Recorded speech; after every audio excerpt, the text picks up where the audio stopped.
High, আমি পূজা। সকাল থেকে ঘুম থেকে উঠেই দেখি চুলের অবস্থা প্রচণ্ড পরিমাণে খারাপ। দীঘা থেকে এসে কোনো রকমে ওয়ার্কআউট করে গরম জল খেয়ে, যেটা আমার ডেইলি রুটিনে থাকে, তারপরেই চলে গেলাম গোপালকে ঘুম থেকে তুলতে।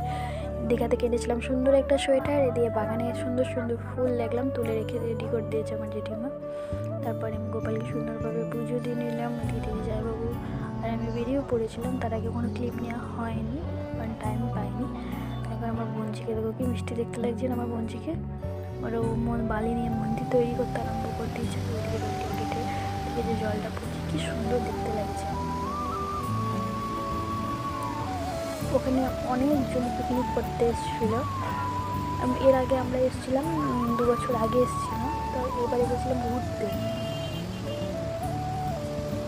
অনেকজনই এসে দেখলাম পিকনিক করছে। আর এদিকে নৌকা নিয়ে সবাই ঘুরতেও যাচ্ছিলো এপার থেকে ওপার। তারপর আমি বাড়ি এসে একটা চকলেট খেয়ে ঘুমিয়ে গেলাম। তো আজকের মিনি ব্লগটা এই অবধি, টাটা।